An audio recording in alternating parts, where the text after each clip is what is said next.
I was naive to everything. Even though I love music, I listen to music and I have my favorites, and I used to mess around with it. Still, just being young, we put out our first album, I was 23. Just being, some of the people that I grew up listening to, complimenting us. What's going on, world? ShowYourSkills.com recently caught up the rapper BIG POOH. Y'all know him from the group Little Brother. We got a chance to talk to POOH about his entry into the game, his solo projects, including his upcoming project, and also his favorite team in the NBA. That might surprise y'all. Check it out. Yo, check it out. Rapper BIG POOH. Right now, I'm kicking it with Coach K on ShowYourSkills.com. Tell us about your most recent project, what the name is, and what can we expect? Bad Boy French Volume 2. That's more me. It's me just trying to get more in touch with being a better writer and me being a better artist and just the musicality of it. I got with Prince producer Astronaut and trying to merge what I came up, the boom bap of my earlier career, and then the big sound of my project Dirty Pretty Things, which is one of my latest projects. So just trying to merge sounds and trying to find a happy medium. Because a lot of fans always ask me when I'm going to make another album, like my first solo album, Sleeping. And so, just trying to improve artistically, but when people hear this album, they'll definitely hear more of me. Tell us a little bit about the scene, when you guys got together, and then also, if you could, tell us a little bit about the scene, the hip-hop scene in North Carolina today. Back then, man, it was beautiful, man. You had us, we were coming up, making a little bit of noise, and then you had P.D. Pablo had just went big with his song. And even though we didn't do the same type of music, it was so just to see somebody from North Carolina getting recognition. And it shined some light on the state because they wanted to know what else was there. There was a lot of local, shows, a lot of different showcases and things of that nature. As far as now, it's not the same. Everybody got enamored with being the first. I want to put North Carolina on, or I want to be the king of North Carolina. And once you start getting caught up in that, your only focus is on you and not the state. And so it made a lot of factions formed, the crab in the barrel, things happened. So, the scene definitely isn't like it was when we was coming up, but they trying to build it back up now, though. What sides of the business do you suggest people know first and foremost? Well, I'll tell you, a lot of famous, powerful people always say, you should know what you can't do. And what you can't do, you should be wise enough to find people that can do it. Right. So, obviously, contracts are a big thing. And the thing about contracts is, it used to be a running joke, like they give you the world on page 5, and they take it all the way on page 25. And you have to have the proper lawyer, a competent lawyer, be able to make sure that you are protected at all times. And I think that should be the first thing that's on any artist's mind. Because it wasn't on mine, and it kind of, it put a chink in some of the plans we had early on by the first contract we signed wasn't a good contract. And so, that definitely is a very, very important part of the business. How many albums have you done to this point? I don't even know, to be honest, man.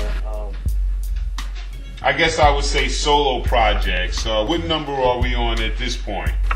At this point, man, Sleepers, Bad Boys First Volume 1, 2, Dirty Pretty Things, Purple Tape, Rapid Delight. I think I'm on like 6. Okay. Or, yeah, 6. Tell us about your mind state when you sat down to write this project. When I wrote this project, I think this project, I was trying to have a little bit more fun. Okay. But at the same time, I always like to leave, drop gems and leave people with some type of information. So when they walk away, you definitely know a little bit more about me.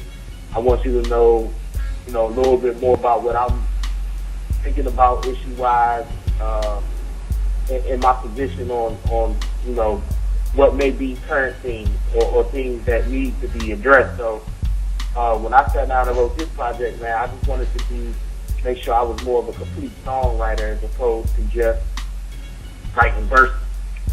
I wanted to focus on hooks, song structure, make sure the features were the correct features and things of that nature. It seems today we don't really find as many artists that take that route as, let's say, we did in the late 80s or early 90s. Why do you think we don't see artists who attack more social, political issues like we used to have in the past? Because it's not cool.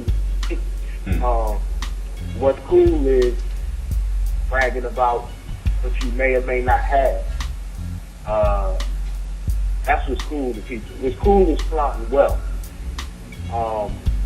What's cool is drinking and drugs. That's what's cool now. So, that's why you don't really hear too many killer mics. You don't hear too many public enemies. You don't hear too many poor righteous teachers. You don't hear a lot of that because that's not what's cool. It's artists that's doing it, but it's not what's cool, so they're not going to be put on the scale of, Rick Ross or Gucci Man or whoever.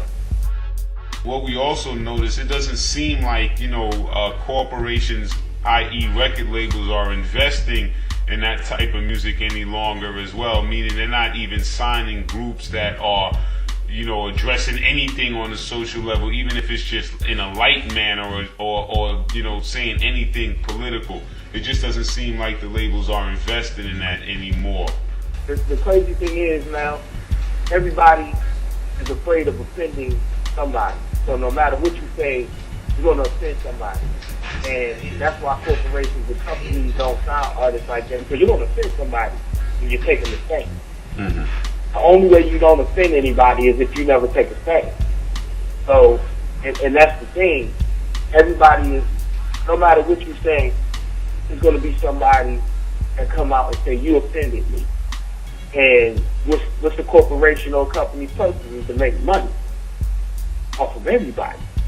So you can't have an artist coming out taking a stand against whatever, and then you have a big to-do about that artist, and next thing you know, your company is in hot water with the public because you have said artists representing your company. So, that's what it all boils down to, is that money. If you could run down your inspiration for the Purple Tape.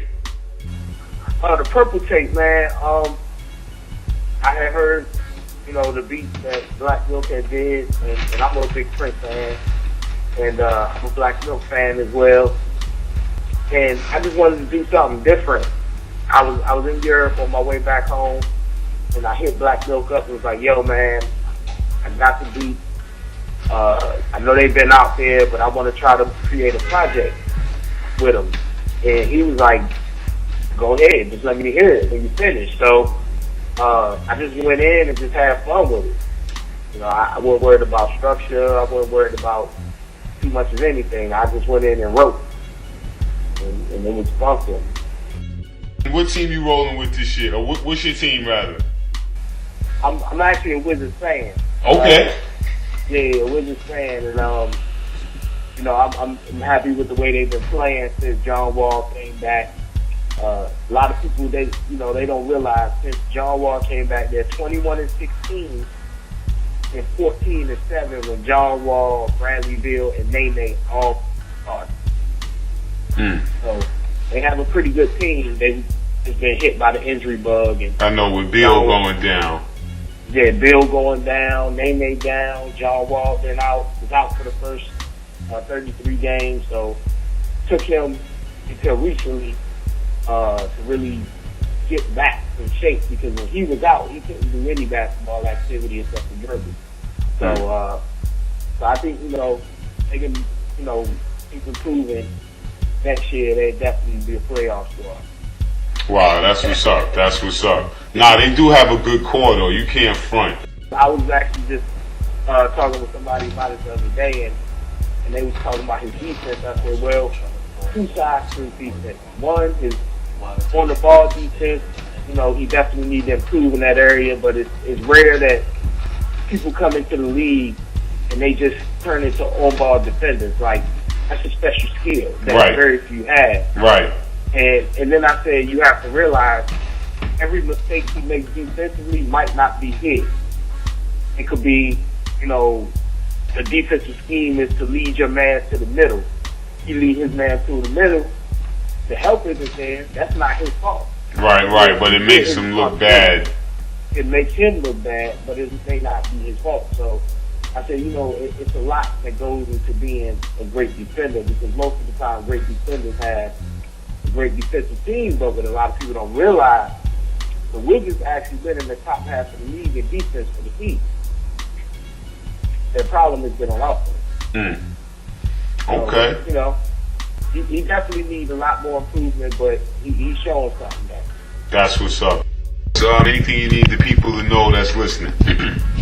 One, definitely thank and appreciate everybody that's been listening since day one. Hope you're still listening, obviously. And new EP coming very soon. Happy birthday, Thomas. That's what's up. That's what's up.